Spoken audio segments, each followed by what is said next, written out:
Welcome back in achievers institute of computer education. आज की इस क्लास के अंदर मैं आपको रैंक और चूज़ के फॉर्मूलेस के बारे में बताऊंगा।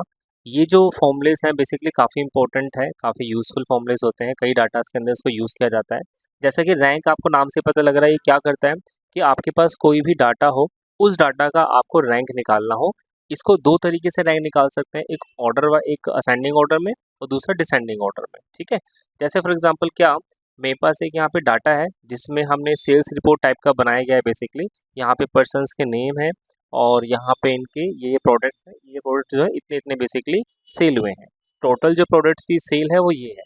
ठीक है, अब हमें यहाँ पे ये कंडीशन दी गई है कि जिस पर्सन की रैंक 1 है ना, उसको गोल्डन कॉइन दिया जाएगा। जिसका सेकेंड रैंक आएगी उसको ये दिया जाएगा, जिसका थर्ड रैंक आएगी उसको ये दिया जाएगा। ठीक है, अब आपकी कंपनी के ऊपर है कि आपको जैसे रैंक वाइज उसको क्या डिस्ट्रीब्यूट करना है। यानी रैंक आपको क्या करेगा, एक रैंक निकाल के दे देगा ऑर्डर वाइज कि किसकी क्या रैंक आई है। और एक चूज वाला जो रहता है ना, चूज फंक्शन के फॉर्मूले के बेस पे आप क्या कर सकते हैं, उस पर कोई भी प्राइस वगैरह या कुछ भी आप जो है डिस्काउंट या एक तरह कह सकते हैं कुछ भी वैल्यूज आप दे सकते हैं वहाँ पे। ठीक है, तो चलिए देखते हैं कैसे करना है। तो मुझे यहाँ पे रैंक निकालना है, तो इक्वल्स टू आपने रैंक लिखना है। ओके, ब्रैकेट ऑन करना है। अब यहाँ पे तीन चीज है, नंबर है, रेफरेंस है, ऑर्डर है। तो नंबर का मतलब है आपको किस वैल्यू का रैंक निकालना है। तो मुझे इस टोटल सेल का निकालना है, तो हमने ये ले लिया है। अगर आपने पर्टिकुलर एक प्रोडक्ट लेना है तो प्रोडक्ट भी ले सकते हैं। देन कॉमा प्रेस करना है। ठीक है, अब इसके बाद यहाँ पे रेफरेंस आ रहा है। और एक चीज़ और देखिएगा, मैंने आपको पहले की वीडियोज़ में ही बताया गया है कि आपने रटना नहीं है कि कब क्या क्या लेना है। आपने बेसिकली समझना है कि फॉर्मूलाज कैसे काम कर रहा है और आपको निकालना क्या है। ठीक है, जो आपको निकालना है उसके बेसिस पे आपको चीज़ें यहाँ पे सेलेक्ट करनी है। अगर आप रटते हैं कि भैया यहाँ पे टोटल सेल लेना है, इसमें ये लेना है, उसमें वो लेना है, तो आप क्या करेंगे, आप उसी डाटास पे वर्क कर पाओगे उस फंक्शन को। लेकिन अगर आपको उसी फंक्शन को, उसी फॉर्मूलेस को किसी दूसरे डाटा पे यूज़ करना, मे भी शायद आप वहाँ पे स्टक हो जाओगे, अटक जाओगे। ठीक है, तो ये ध्यान रखना है, चीज़ों को समझना है। तो जैसे मैंने क्या बताया, पहले रैंक लेना है। नंबर में आपने क्या करना है, बेसिकली जिस वैल्यू का आपको रैंक निकालना है वो इंडिविजुअल वैल्यू सेलेक्ट करनी है, राइट। कॉमा करने के बाद नेक्स्ट आता है इसके अंदर रेफरेंस। रेफरेंस का मतलब होता है कि यहाँ पे आपको एक रेंज लेनी है, रेंज चूज करना है। क्यों, जैसे हमें इस वैल्यू को किस में से रैंक, यानी टोटल कौन सा डाटा है जहाँ से उसको कैलकुलेट करके रैंक 1 रैंक 2 वो आए बेसिकली। तो वो हमें क्या करना है, ये जो हमारा पूरा रेंज है, ये पूरा डाटा है टोटल सेल का, तो वो आपको सेलेक्ट करना होगा किसके अंदर, रेफरेंस के अंदर।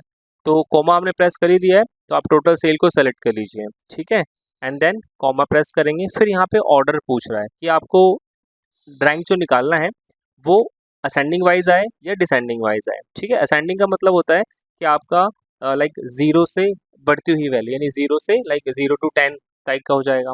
ठीक है, और डिसेंडिंग जो हो जाएगा वो घटते हुए क्रम में हो जाएगा, यानी 10 to 1 हो जाएगा, यानी 10 10 9 इस तरीके से डिसेंडिंग ऑर्डर हो जाएगा। यानी आपको अगर इंक्रीजिंग ऑर्डर में निकाल लगाना है तो आपको असेंडिंग यूज करना होगा, और आपको डिक्रीजिंग ऑर्डर में निकालना है तो फिर डिसेंडिंग बेसिकली यूज़ करना होगा। अब हमें यहाँ पे क्या निकालना है, देखिए हम चाहते हैं कि जिसने सबसे ज़्यादा रैंक, यानी जिसने सबसे ज़्यादा सेल किया है ना, उसको रैंक 1 आए। फिर उससे कम जिसने सेल किया है उसके रैंक 2 आए। फिर उससे कम जिसने किया रैंक 3 आए। तो यहाँ पे क्या हो गया, ऑर्डर डिसेंडिंग ऑर्डर का, पहले सबसे ज़्यादा, फिर उससे कम, उससे कम, उससे कम, इस तरीके से ऑर्डर यहाँ पे फॉलो हो रहा है, राइट। तो इसलिए आपने क्या करना है, यहाँ पे डिसेंडिंग यानी कि 0 यूज़ करना होगा, और फिर ब्रैकेट क्लोज करेंगे। अब हमें एक काम और करना है, यहाँ पे हमें यहाँ पे वैल्यू को फिक्स भी करना होगा। क्यों, क्योंकि ना जब हमने एक सेल में तो निकाल दिया तो हमारा आ गया, ओके। लेकिन पता है क्या होगा, जब हम इसको ड्रैग करेंगे ना तो ये सही रैंक नहीं दिखाएगा। देखिए 8 यहाँ पे आ गया, 2 2 अगेन आ रहा है, फिर 2 अगेन आ रहा है, 1 अलग। क्यों पता है, क्यों जब भी हम ड्रैग करते हैं और जहाँ से हमने रेफरेंस लिया होता है तो वो भी आगे बढ़ता रहता है। तो ये जो वैल्यू है, यानी कि नंबर वाले सेक्शन है, ये तो हमारा बढ़ना चाहिए। लेकिन जो रेफरेंस है, ठीक है, रेफरेंस मतलब जो रेड वाला सेक्शन है, अभी तो चलो यहाँ पे ये है, आप सेकंड पे जाइएगा तो देखिएगा क्या होगा, ये बेसिकली आगे बढ़ चुका है। फिर आप थर्ड पे जाएंगे तो एक एक आगे बढ़ता रहेगा, तो जिसके वजह से क्या हो रहा है, गलत आ रहा है। तो आपने क्या करना है, इस रेफरेंस वाली वैल्यू को, यानी कि जो आपका रेफरेंस वैल्यू है, इसको फिक्स करना है। इसको सेलेक्ट करना और यहाँ से आपने F4 कर देना है। ठीक है, एंड देन एंटर कर दीजिए। अब इसको आप ड्रैग करेंगे या आप डबल क्लिक भी कर सकते हैं, तो आप देखिएगा एग्जैक्ट यहाँ पे रैंक निकल के आ जाएगा। अब यहाँ पे रैंक 1 किसकी आई है, पायल की आई है। रैंक 2 मयंक का आया है। रैंक 3 काजल का है। तो इस तरीके से प्रॉपर एक रैंक निकाल के दे देगा आपको, क्लियर। फिर अब नेक्स्ट मुझे बोला गया है ना कि मुझे यहाँ पे लाइक जो है प्राइस देना है। इस कंडीशन के बेसिस पे, ये कंडीशन है जिसका रैंक 1 है उसको ये मिले, अपने हिसाब से आप कोई भी कंडीशन यहाँ पे फॉलो कर सकते हैं। ठीक है, तो अभी मुझे इस कंडीशन के हिसाब से बनाना है, तो मैं क्या करूँगा, तो प्राइस कैसे देंगे, यहाँ पे हम चूज़ का फंक्शन यूज़ करेंगे। तो मैं यहाँ पे चूज़ का फंक्शन यूज़ कर रहा हूँ। ठीक है, पहले इंडेक्स मांग रहा है, तो यहाँ पे इंडेक्स ले लीजिए आप। ठीक है, और फिर यहाँ पे हम कॉमा करेंगे, सीधा आप डिफाइन कर दो। यहाँ पे डिफाइन क्या करना है आपने, इन्वर्टेड कॉमा, फर्स्ट हमें देना है गोल्डन, इन्वर्टेड कॉमा कॉमा, फिर सेकंड को हमें देना है यानी वैल्यू टू में हमें देना है सिल्वर, इसको इन्वर्टेड कॉमा से रैप करना है, कॉमा, फिर थर्ड को हमें देना है ब्राउन,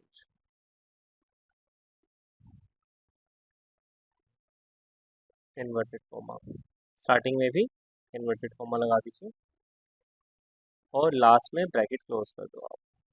ठीक है, और फिर जस्ट एंटर कर देंगे। अब देखो यहाँ पे वैल्यू आ गया, लेकिन जब आप ड्रैग करेंगे ना, तो जहाँ 1 है वहाँ तो गोल्डन आ गया, जहाँ सेकंड है वहाँ सिल्वर आ गया, बाकी थर्ड पे ये आ गया, लेकिन बाकी जगह पे वैल्यू आ गया है।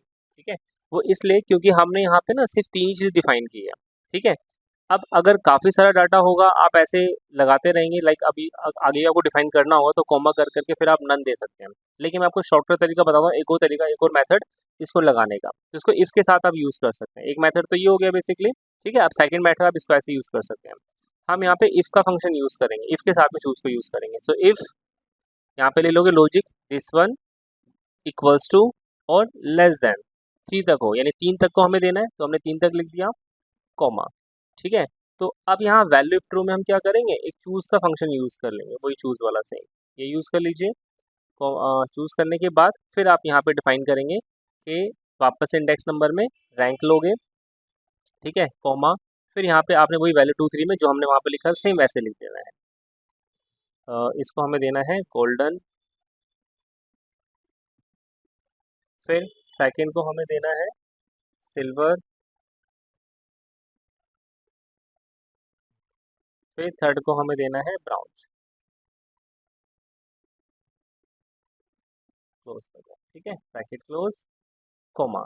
अब क्या हुआ कि देखा जाए इफ़ के अंदर, इफ़ के लॉजिक के अंदर मैंने पहले बताया कि रैंक इक्वल्स टू या ग्रेटर देन होता है 3, फिर उसके वैल्यू ट्रू में हमने चूज़ का फंक्शन यूज़ कर लिया कि यहाँ पे इसके अंदर यहाँ पे फर्स्ट गोल्डन, सेकंड को सिल्वर, थर्ड को ब्राउन। ठीक है, फिर बच गए उससे ऊपर वाले, तो वो हम इसके फॉल्स वैल्यू में डाल देंगे। तो यहाँ पे आपने क्या करना है, यहाँ पे आप लिख दोगे डू हार्ड वर्क। ठीक है, डू हार्ड वर्क, या जो भी आपको टाइप करना है, जो भी आपको लिखना है वो आप लिख सकते हैं। ब्रैकेट क्लोज और फिर जस्ट एंटर कर दीजिए। यस, अब आप इसको ड्रैग कर दीजिए, तो क्या होगा देखिएगा, जहाँ पे फर्स्ट है वहाँ पे गोल्डन आ गया, सेकंड का सिल्वर आ गया, थर्ड का ये आ गया। तो मैंने 3 तक डिफाइन किए थे कि 3 तक हो या उसके नीचे तक हो, तो ये अप्लाई हो जाएगा, यानी चूज़ वाला फंक्शन अप्लाई हो जाएगा, और बाकियों पे आ जाएगा डू हार्ड वर्क। ठीक है, तो ये चूज़ का काम रहेगा बेसिकली। ठीक है, अच्छा, अब एक और हमारे पास यहाँ पे डाटा है। यहाँ पे क्या है कि ये एक कोई कंपटीशन हुआ था, जिसमें इतने इतने टाइमिंग में इन्होंने कंपटीशन को फिनिश किया है। ठीक है, तो अब हमें इस तरीके से इसमें काम करना है कि जिसने कंपटीशन को जल्दी फिनिश किया है, जल्दी का जिसने कम समय लिया है उसको रैंक 1 आनी चाहिए, फिर जिसने उससे ज़्यादा समय लिया है उसकी रैंक 2 आए। तो अब ये ऑर्डर क्या हो जाएगा, असेंडिंग ऑर्डर हो जाएगा, मतलब यहाँ पे भी आपको रैंक निकालना है, बट यहाँ पे असेंडिंग ऑर्डर फॉलो करेंगे। लेट्स सी कैसे, यहाँ पे लिख दिया रैंक, नंबर में आप ये ले लेंगे, कॉमा, रेफरेंस में आप पूरा डाटा यहाँ से सेलेक्ट कर लेंगे, और ध्यान रखना है इसको आपने क्या करना है, लॉक कर देना है। ठीक है, यानी कि F4 करके फिर आपने कॉमा करना है यहाँ से, इसके बाद कॉमा, और फिर यहाँ से आपने यूज़ करना है असेंडिंग, असेंडिंग के लिए आपने 1 यूज़ करना है। ओके, और फिर ब्रैकेट क्लोज, देन एंटर। तो इसकी 5 रैंक आ गई है, लॉक हमने कर ही दिया है। अब आप ड्रैग कीजिएगा तो पूरा इस तरीके से निकल के आ जाएगा। अब यहाँ भी सेम हमें क्या करना है, इसी के बेस पे जो है प्राइस देना है, तो सेम वही फॉर्मूला लगेगा, equals to if bracket on, logic हम लगा देंगे कि रैंक लेस देन या इक्वल्स टू होता है 3 के। ठीक है, ये आप आगे पीछे कर सकते हैं, कोई इशू नहीं, लेस देन ग्रेटर देन को। और उसके बाद हम यहाँ पे फिर चूज़ का फंक्शन यूज़ करेंगे, और चूज़ में हम यहाँ पे इसको सेलेक्ट करेंगे पहले, और फिर हम यहाँ पे जो जो हमें देना ऑर्डर वाइज वो, तो पहले को गोल्डन, इन्वर्टेड कोमा, सेकंड वाले को देना है सिल्वर। आपको लाइक इसमें प्राइस देना है, जैसे इस वाले में हम प्राइस दे देते हैं। ठीक है, कि रैंक 1 वाले को जो है 10,000 मिले। वैल्यू है तो आपको इन्वर्टेड कॉमा देने की ज़रूरत नहीं है, आप डायरेक्टली वैल्यू लिख सकते हैं, कॉमा। फिर उसके बाद वाले को 8,000, फिर थर्ड वाले को 5,000।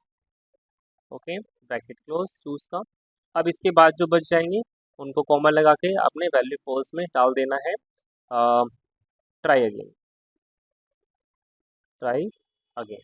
ओके, और ये टेक्स्ट लिखा हुआ तो उसको इन्वर्टेड कॉमा से रैप करना होगा, यानी स्टार्टिंग में भी और एंडिंग में भी। उसके बाद ब्रैकेट क्लोज कीजिए और देन एंटर दीजिए। तो इसका 5 है तो आप देख सकते हैं यहाँ पे ट्राई अगेन आ गया है, लेकिन जिसकी रैंक 1 होगी उसमें 10,000, जिसकी रैंक 2 होगी 8,000 और रैंक 3 होगी 5,000। तो इस तरीके से जो है आप ये रैंक और चूज़ के फंक्शंस को बेसिकली यूज़ कर सकते हैं। सो आई होप सो आपको ये टॉपिक क्लियर हो गया होगा। अगर आपको अभी भी इस टॉपिक में कोई कन्फ्यूज़न है, डाउट है, तो आप कमेंट बॉक्स में लिख करके अपने क्वेश्चंस को पूछ सकते हैं। सो वीडियो भी कैसी लगी ये भी आप कमेंट बॉक्स में लिख करके ज़रूर बताएं। अगर आप लोग हमारे चैनल के न्यू व्यूअर हैं, आपने सब्सक्राइब नहीं किया है तो अभी सब्सक्राइब करें, ताकि आपको आने वाली वीडियो का जो अपडेट है वो मिलता रहे। सो थैंक्स फॉर वॉचिंग, अब मिलते हैं नेक्स्ट वीडियो में।